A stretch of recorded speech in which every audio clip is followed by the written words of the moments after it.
Salom aziz do'stlar, kanalimizga xush kelibsiz. Bugun sizlar bilan hayotingizga bevosita ta'sir qiladigan, yaqinda joriy qilingan juda muhim yangilik haqida gaplashamiz. Bu ma'lumotni bilmaslik sizga qimmatga tushishi mumkin. Shuning uchun diqqat bilan eshiting va buni bilmaganingiz uchun keyinchalik pushaymon bo'lmang. Gap shundaki, ba'zi qoidalarga kiritilgan o'zgarishlar tufayli ko'plab insonlar jiddiy xatolarga yo'l qo'ymoqda. Bugun men sizga ana shu xatolarni aytib beraman, ularni qanday qilib takrorlamaslik kerakligini o'rgataman. Bu har bir oilaga, har bir fuqaroga tegishli. Shuning uchun videoni oxirigacha ko'ring. Hozirning o'zidayoq kanalimizga obuna bo'lishni va ushbu videoga like bosishni unutmang. Bu bizga siz uchun yanada foydali kontent yaratishda yordam beradi. Keling, asosiy mavzuga o'taylik. Asosiy muammo oldin qanday edi va hozir nima o'zgardi? Aziz do'stlar, bilasizki, ilgari kommunal xizmatlar, masalan, elektr energiyasi, tabiiy gaz va suv uchun to'lovlar tizimi birmuncha an'anaviy edi. Ko'pchiligimiz uchun bu jarayon juda oddiy va tushunarli edi. Har oy hisoblagichimizning ko'rsatkichini qog'ozga yozib, pochta orqali kelgan to'lov qog'ozchasiga qo'lda kiritar edik. Ba'zilarimiz hatto nazoratchining kelishini kutib, hisoblagichni ko'zdan kechirib, ko'rsatkichlarni o'z yozib olishiga umid qilar edik. To'lovlarni amalga oshirish uchun esa kassalarda navbat turishimizga to'g'ri kelardi. Yoki mahalladagi bank filiallariga borib, o'sha joyda to'lovlarni amalga oshirar edik. Ba'zilar esa uyiga kelgan nazoratchiga naqd pul to'lab kvitansiyani olardi. Bu tizimda bir qancha noqulayliklar bor edi. Inson omili tufayli xatolar ko'p uchrar edi. Ma'lumotlar kechikib kirishi, hisob-kitoblar noto'g'ri bo'lishi tez-tez kuzatilardi. Qolaversa, qarzdorliklar to'planishi, bizdan esa ularning yillar davomida e'tiborsiz qoldirilishi ham odatiy hol edi. Ba'zan hisoblagichlar buzilganligi yoki umuman ko'rsatkich bermaganligi uchun ham iste'molchilarning o'zi javobgar bo'lmasdi. Xizmat ko'rsatuvchi tashkilotlarning bu borada nazorati sust edi. Ammo bugungi kunda vaziyat butunlay o'zgardi. So'nggi paytlarda kommunal xizmatlar sohasida katta islohotlar amalga oshirilmoqda. Asosiy o'zgarishlardan biri bu aqlli hisoblagichlarning joriy qilinishi hisoblanadi. Bu hisoblagichlar nafaqat o'z-o'zidan ma'lumot uzatadi, balki iste'mol qilingan resurslarni real vaqt rejimida qayd etadi. Eng muhimi, bu hisoblagichlar markaziy tizimga ulangan bo'lib, ular orqali sizning iste'molingiz haqidagi ma'lumotlar hech qanday inson aralashuvisiz avtomatik ravishda tashkilotga yetkaziladi. Bu esa har qanday noto'g'ri ma'lumot yoki qasddan qilingan xatolarning oldini oladi. Lekin eng muhim jihati shundaki, endi to'lovlar ham avtomatlashtirilgan tizim orqali nazorat qilinadi. Bu degani, agar sizda qarzdorlik yuzaga kelsa yoki to'lov muddatlari buzilsa, xizmat ko'rsatuvchi tashkilotlar qo'shimcha ogohlantirishsiz yoki inson omilisiz avtomatik ravishda choralar ko'rish huquqiga ega bo'ladilar. Bu nafaqat to'lovlar muddatiga, balki to'lov miqdoriga ham taalluqli. Hatto kichik miqdordagi qarzdorlik ham jiddiy oqibatlarga olib kelishi mumkin. Bu juda muhim o'zgarish va ko'pchilik buni hali to'liq anglab yetmayapti. Asosiy qism 1. Nimalarni bilishingiz kerak?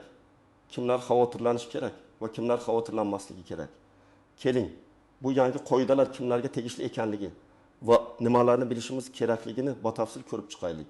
Bu yangi qoidalar avvalo barcha iste'molchilarga taalluqlidir. Siz shahar kvartirasida yashaysizmi? Xususiy uy egasimi? Kichik tadbirkorlik subyekti egasimisiz? Farqi yo'q. Siz kommunal xizmatlardan foydalanasiz va yangi qoidalar sizga ham tegishli. Kimlar ayniqsa xavotirlanishi kerak? Biri. Eski tipdagi hisoblagichga ega bo'lganlar. Agar sizning elektr, gaz yoki suv hisoblagichingiz hali ham an'anaviy, aqlli bo'lmagan tipda bo'lsa, siz diqqatli bo'lishingiz kerak. Chunki bunday hisoblagichlar asta-sekin almashtirilmoqda va eski hisoblagichlar bo'yicha hisoblash tizimi endi ishonchsiz deb topilishi mumkin. Bu esa sizga noaniq hisob-kitoblar, hatto jarimalar solinishiga sabab bo'lishi mumkin. Sizga tezda hisoblagichingizni yangi aqlli turdagi hisoblagichga almashtirishni maslahat beraman. 2. To'lovlarni muntazam amalga oshirmaydigan yoki ularni kuzatib bormaydiganlar. Avvallari to'lovlarni biroz kechiktirsangiz ham odatda ogohlantirish kelar, keyinroq to'lashingiz mumkin edi. Endi esa tizim avtomatik ravishda ishlaydi. Masalan, agar sizning elektr energiyasi uchun to'lov muddati o'tsa va ma'lum bir minimal qarzdorlik yig'ilsa, tizim avtomatik tarzda elektr ta'minotini uzishi mumkin. Siz ogohlantirish oldingizmi, yo'qmi, bilmay qolishingiz mumkin. Ba'zida SMS xabarlar keladi, lekin hamma ham ularga e'tibor bermaydi. o't raqamli texnologiyalardan unchalik foydalanmaydiganlar keksa avlod vakillari. Afsuski ko'plab keksa yoshdagi fuqarolarimiz internet bankchilik, mobil ilovalar yoki onlayn portallar orqali to'lovlarni amalga oshirishga ko'nikmagan. Ular avvalgi usullarga bog'lanib qolishgan. Bu esa ularni yangi tizimda qiyin ahvolga solib qo'yishi mumkin. Chunki ularning qarzdorligi avtomatik ravishda ko'payib borayotganini payqamasliklari ehtimoli bor.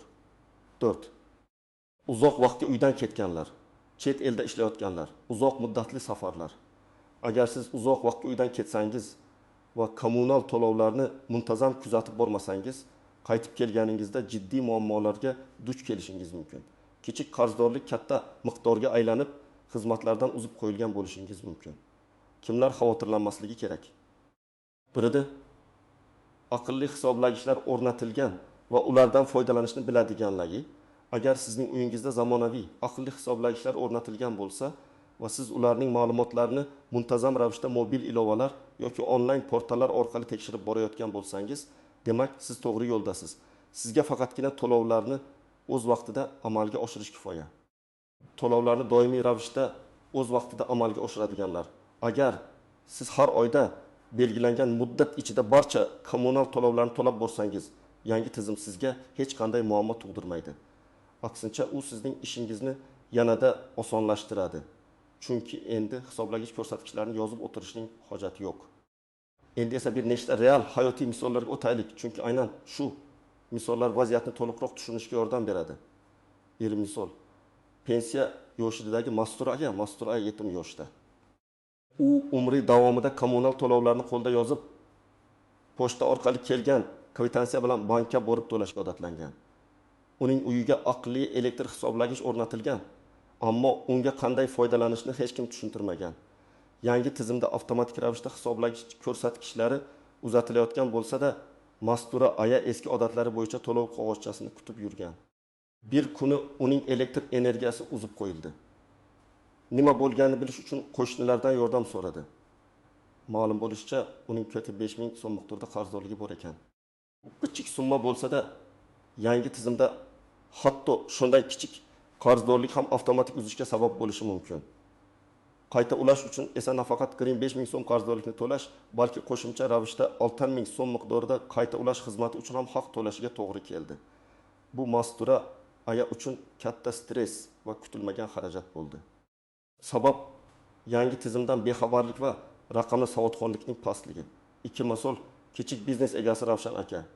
Ravshan akaning o'zi shaxsiy avtomobillar uchun texnik xizmat ko'rsatish shoxobchasi bor. Uning gaz hisoblagichi eski tur dedi. U har doim to'lovlarni o'z vaqtida bank orqali amalga oshirardi. Biroq yaqinda gaz ta'minoti idorasidan unga xat keldi. Xatda uning hisoblagichi normativ talablarga javob bermasligi va shuning uchun unga oxirgi 3 oy uchun standart hisob-kitoblar, ya'ni o'rtacha iste'mol bo'yicha asosida 3 million so'm qo'shimcha to'lov hisoblanganligi yozilgan edi. Ravshan aka bunga norozilik bildirdi.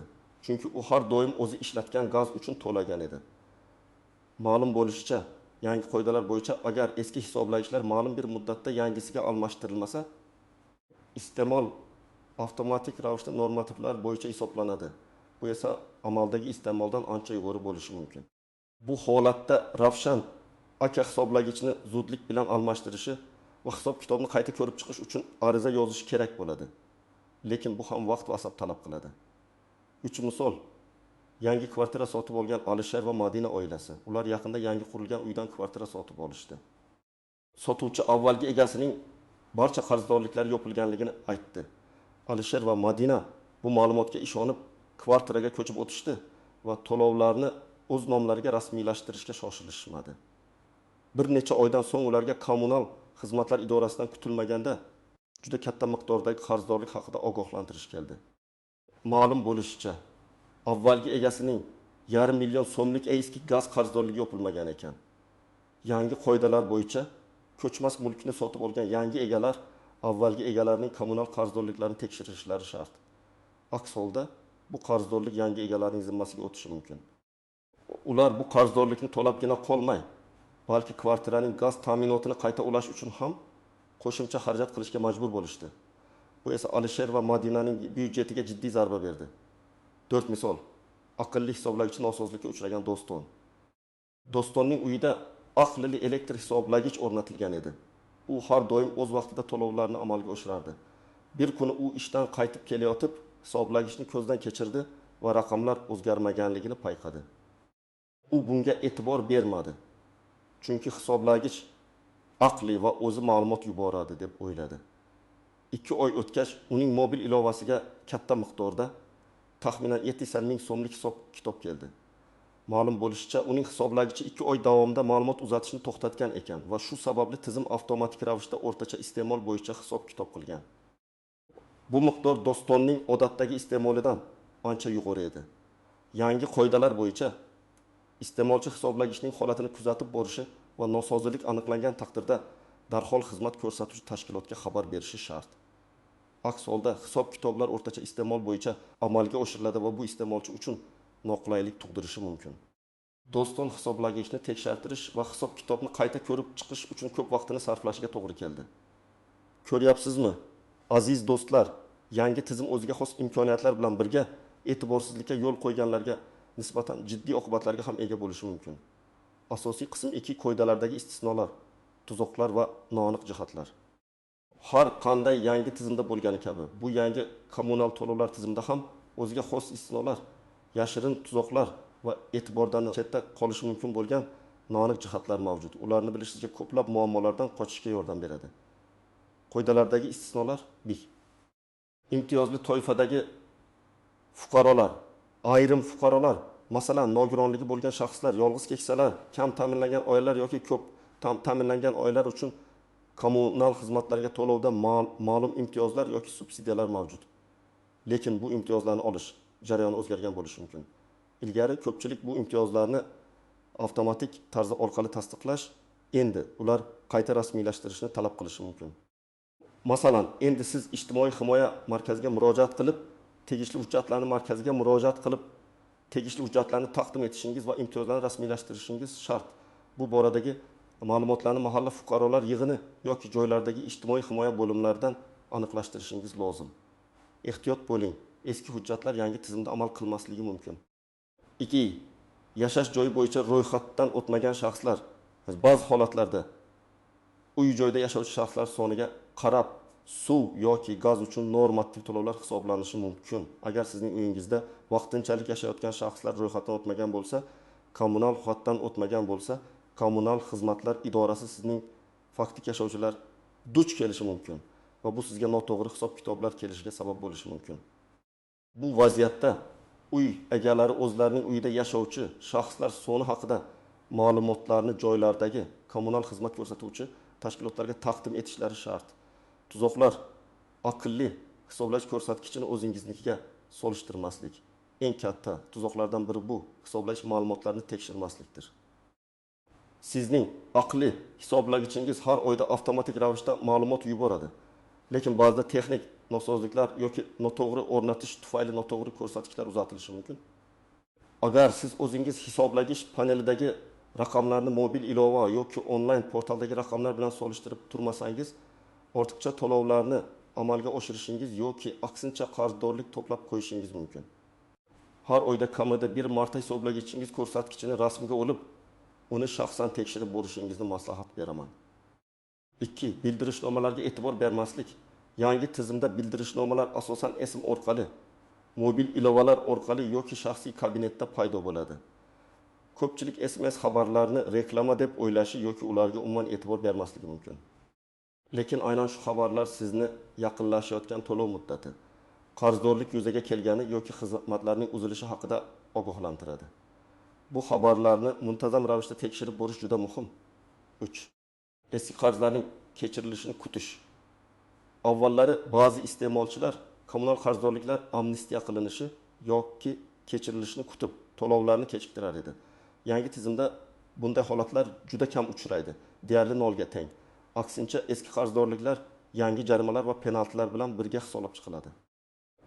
Shuning uchun eski qarzdorliklaringiz bo'lsa, ularni imkon qadar tezroq yoping. 4. Aqlli hisoblagichlarni buzishga urinish. Ba'zi iste'molchilar hisoblagichlarga ta'sir o'tkazish, ularni sekinlashtirish yoki to'xtatishga urinishadi. Yangi aqlli hisoblagichlar bunday urinishlarni avtomatik ravishda aniqlaydi va markaziy tizimga xabar beradi. Bu esa sizga juda katta miqdorda jarima solinishiga, hatto jinoiy javobgarlikka tortilishga sabab bo'lishi mumkin. Buzilgan hisoblagichlar orqali aniqlangan har bir noqonuniy harakat uchun jarimalar juda katta miqdorda belgilanadi va ular qayta hisob-kitoblar bilan birga keladi. Noaniq jihatlar. Birin, hisoblagich nosozligi holatida o'rtacha iste'mol tushunchasi. Agar sizning hisoblagichingiz ma'lumot uzatishni to'xtatsa yoki buzilib qolsa, xizmat ko'rsatuvchi tashkilot sizga o'rtacha iste'mol bo'yicha hisob-kitob qiladi. Lekin bu o'rtacha ko'rsatkich sizning haqiqiy iste'molingizdan ancha farq qilishi mumkin. Qonunchilikda bu o'rtacha ko'rsatkich qaysi muddatga asoslanib hisoblanishi aniq ko'rsatilgan. Lekin ko'pchilik iste'molchilar buni bilmaydi. Odatiy holda oxirgi 3-6 oylik iste'mollaringizning o'rtachasi olinadi. Agar bu davrda sizning iste'molingiz yuqori bo'lgan bo'lsa, nosozlik davrida ham sizga shunday yuqori ko'rsatkichlar bo'yicha to'lovlar kelishi mumkin. 2. Xizmatlarni qayta ulash muddatlari va jarayoni. Agar sizning elektr, gaz yoki suv ta'minotingiz qarzdorlik tufayli uzib qo'yilsa, uni qayta ulash uchun nafaqat qarzdorlikni, balki qayta ulash xizmati uchun ham haq to'lashingiz shart. Bundan tashqari, qayta ulash jarayoni ma'lum bir muddatni talab qiladi. Bu odatda 24-48 soatgacha cho'zilishi mumkin. Bu jarayonni tezlashtirish imkoniyati cheklangan. Shuning uchun uzib qo'yilmaslikka harakat qiling. Noto'g'ri hisob-kitoblarga e'tiroz bildirish tartibi. Agar sizga noto'g'ri hisob-kitob kelganiga ishonsangiz, bunga e'tiroz bildirish huquqingiz bor. Lekin bu jarayonning o'ziga xos tartibi bor. Siz shunchaki telefon qilib norozilik bildirsangiz, bu yetarli bo'lmasligi mumkin. Siz yozma ariza bilan murojaat qilishingiz, kerakli hujjatlarni ilova qilishingiz va ma'lum bir muddatda javob kutishingiz kerak. Bu tartibni bilmaslik ishingizni cho'zib yuborishi mumkin. Ko'rib turganingizdek, yangi tizim shaffoflikni oshirishga qaratilgan bo'lsa-da, iste'molchilardan ham ma'lum bir darajada hushyorlik va faollikni talab qiladi. Amaliy maslahatlar. Iste'molchi nima qilishi kerak? Aniqlik kiritish uchun qadamlar. Aziz do'stlar, yuqorida aytilganlardan kelib chiqib, siz nima qilishingiz kerakligi haqida aniq va tushunarli ko'rsatmalar beraman. Bu harakatlar sizni kutilmagan muammolardan himoya qilishga yordam beradi. 1. O'z hisoblagichingiz turini aniqlang va holatini tekshiring. Birinchi navbatda uyingizdagi elektr, gaz va suv hisoblagichlari qaysi turdagi ekanligini bilib oling. Ular aqlli hisoblagichlarmi yoki eski, an'anaviy hisoblagichlarmi? Agar hisoblagichingiz aqlli bo'lmasa, zudlik bilan tegishli kommunal xizmat ko'rsatuvchi tashkilotga, elektr tarmoqlari, hududgaz, suv ta'minot murojaat qiling va uni yangisiga almashtirish tartibi haqida ma'lumot oling.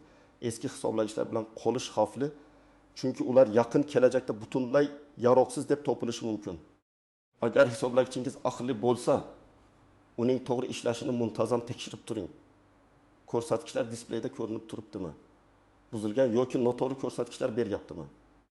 Har oyda kamida bir marta hisoblagich ko'rsatkichini rasmiyga olib saqlab qo'ying. Bu keyinchalik yuzaga kelishi mumkin bo'lgan har qanday bahsli vaziyatlarda sizning asosiy dalilingiz bo'lib xizmat qiladi. Onlayn tizimlarda ro'yxatdan o'ting va shaxsiy kabinetingizni faollashtiring. Har bir kommunal xizmat ko'rsatuvchi tashkilotning o'zining onlayn portali yoki mobil ilovasi mavjud. Masalan, elektr uchun My Uzbekistan.net, Uz yoki Uzbekistan.net, Uz portaliga, gaz uchun Hududgaz, Uz saytiga, suv uchun esa Uzsuv, Uz saytiga kirib ro'yxatdan o'ting. Ro'yxatdan o'tishda sizga shaxsiy ma'lumotlaringiz, pasport seriyasi, PIN-FL, kommunal xizmatlar uchun shaxsiy hisob raqamingiz kerak bo'ladi. Bu raqamlarni eski kvitansiyalaringizdan topishingiz mumkin. Shaxsiy kabinetingiz orqali siz o'z iste'molingizni real vaqt rejimida kuzatishingiz, to'lovlar tarixingizni ko'rishingiz, qarzdorlik haqida ma'lumot olishingiz va onlayn to'lovlarni amalga oshirishingiz mumkin. Bu sizga vaziyatni to'liq nazorat qilish imkonini beradi. 30. To'lovlarni muntazam ravishda va o'z vaqtida amalga oshiring.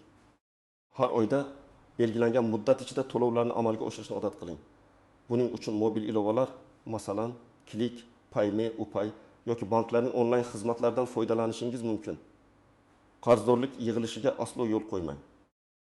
Hatto kichik miqdordagi qarzdorlik ham avtomatik ravishda xizmatlarning uzilishiga sabab bo'lishi mumkin. Agar siz uzoq muddatga uydan ketayotgan bo'lsangiz, barcha to'lovlarni oldindan amalga oshirib qo'ying yoki ishonchli qarindoshingizdan sizning nomingizdan to'lovlarni kuzatib borishni so'rang. 4. noto'g'ri hisob kitoblarga e'tiroz bildirish uchun aniq harakatlar. Agar sizga noto'g'ri hisob kitob kelganiga ishonsangiz, shunchaki qo'ng'iroq qilish bilan cheklanmang. Birinchi qadam, xizmat ko'rsatuvchi tashkilotning shahar yoki tuman bo'limiga shaxsan murojaat qiling.